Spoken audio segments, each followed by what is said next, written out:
दोस्तों, good morning. दोस्तों, आज हम एचपी पंप पे बात करेंगे। जो कारों के अंदर रोटर पंप लगा रहता है, जो इंजेक्टर लगे होते हैं, उसके बारे में बात करेंगे दोस्तों। और और जो पहले की कारों में आता था नॉर्मल पंप, उसके बारे में बात करेंगे। तो कैसे हैं दोस्तों आप? मैं जानता हूं कि आप बढ़िया हैं।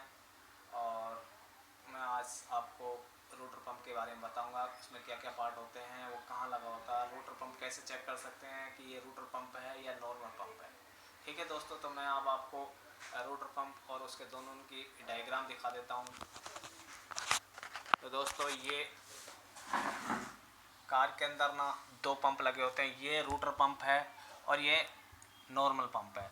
नॉर्मल पंप जैसे पहले जीपों में आता था, ट्रकों में आता था, लेकिन अब जो लेटेस्ट गाड़ियों के अंदर रोटर पंप होता है, रोटर पंप में ही जो लगा रहता है। उसके अंदर रोटर पंप में क्या सीन होता है दोस्तों, ये उसके अंदर फ्यूल एक टैंक लगा होता है। टैंक के ऊपर उसमें एक फ़िल्टर लगा होता है। ये लाइन के द्वारा, पाइप के द्वारा फ्यूल खींचता है। उसके बाद में ये रोटर पंप में जाता है।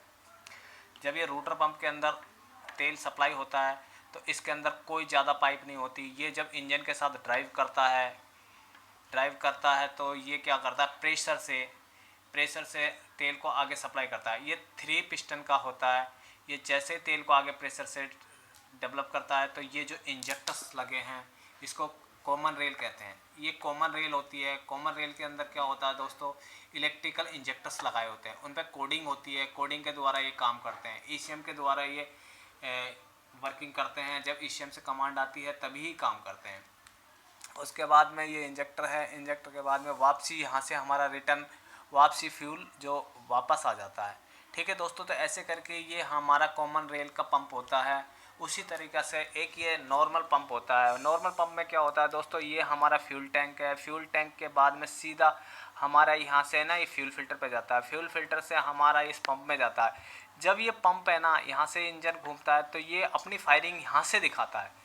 इसमें कोई ईसीएम नहीं होता। ये सीधा यहाँ से ना किस पिस्टन को देना है वो अपना आप ये घूमता रहता है। जिसमें जाता है वो तेल अपना आप रिटर्न जाता है। तो ये जिसको नोज़ल बोलते हैं, यानी कि पंप नोज़ल बोलते हैं। पहले ज़मानों में पंप नोज़ल बोलते थे, लेकिन आज रूटर पंप बोलते हैं, कॉमन रेल बोलते हैं। लेकिन ऐसा नहीं था पहले। अब ये लेटेस्ट हो गया है। ये हमारा पुराना सिस्टम था जो ट्रकों में भी आता था, जीपों में आता था। ठीक है दोस्तों, तो ये क्या होता था, ये इंजन के द्वारा घूमता था। यहाँ से हमारे नोज़लों में तेल जाता था। जब ये हमारा आगे भेजता था तो इसको हमें, ये वाला पंप को हम एडवांस रिटायर करने की कोशिश करते थे। एडवांस रिटायर जैसे ही इसमें एक 3 नट होते थे, इसको आगे पीछे हम घुमा के नहीं इसको एडवांस रिटायर कर सकते थे। लेकिन इस पंप के अंदर हम एडवांस रिटायर नहीं कर सकते। इसके अंदर हमारा जो ईसीएम होता है ना दोस्तों, वही एडवांस रिटायर करता है कि फ्यूल को कब किस कंडीशन में भेजना है, किस समय भेजना है, वो ईसीएम डिसाइड करता था। लेकिन इसमें हम क्या करता था, तेल को हम एडवांस रिटायर कर सकते थे। तो इस हिसाब से तो इसमें देखने को आपको ऐसा मिलेगा, ये एक पंप होगा, उस पंप के ऊपर 4 पाइप होगी। एक उसके अंदर इन होता है फ्यूल जब खींचता है पंप तो यहाँ से प्रेशर से इनको पिस्टन के द्वारा आगे भेजता है। और ये इंजेक्टर यानी कि नोजलों में जाते हैं। नोजलों पे जब जिस पिस्टन जो फायरिंग में होता है उसमें ये फायरिंग कराते हैं। इस हिसाब से ये नॉर्मल पंप काम करता है। लेकिन ये इंजेक्टर वाला पंप है जिसमें सीधा है, यहाँ से फ्यूल अपना खींचेगा। इसके बाद में रोटर पंप। लेकिन इस वाले पंप के अंदर टाइमिंग की ज़रूरत होती है। इसको टाइमिंग के अनुसार सेट करना पड़ता है। गियरों को टाइमिंग के द्वारा कौन से दांते पे कहाँ सेट करना पड़ता है। लेकिन ये वाले पंप में टाइमिंग की ज़रूरत नहीं होती।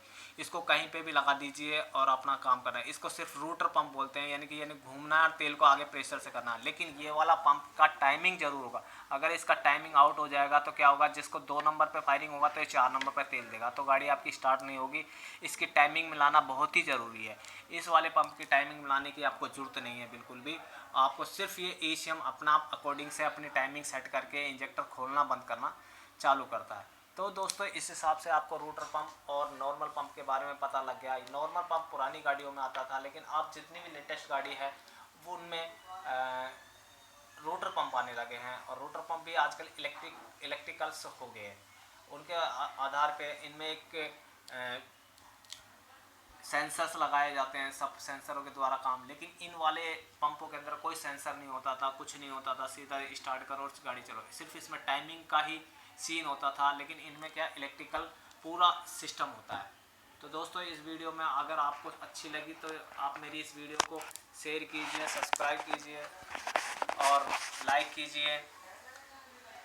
और कोई भी आपको दिक्कत है तो इसमें आप मुझे कमेंट करके बताइए, मैं आपकी कि हर प्रॉब्लम को सॉर्ट आउट करूँगा। पंप नोजल के बारे में, रोटर पंप जो भी है, इनके बारे में मैं आपको हर चीज़ बता दूंगा। ये कैसे काम करते हैं, कहाँ से इनपुट लेता है, कैसे ये फ्यूल को खींचता है और कैसे ये इंजन के अंदर फ्यूल को सप्लाई करता है। और जब फ्यूल इंजन के अंदर जाएगा तभी हमारा इंजन चलेगा, नहीं तो ये इंजन नहीं चलेगा। क्योंकि इसका चलने का एक यही है, अगर इसकी टाइमिंग, अगर नॉर्मल पंप की टाइमिंग अगर बिगड़ जाएगी तो ये बैक मारने लगेगा, इंजन स्टार्ट नहीं होगा, इसमें ब्लैक स्मोक की प्रॉब्लम हो जाएगी, वाइट स्मोक की प्रॉब्लम हो जाएगी। ये सब चीज़ आपको है ना नॉर्मल पंप के अंदर सेटिंग करनी ज़रूरी होती है। इसकी बिगर सेटिंग के आप काम नहीं चल सकता।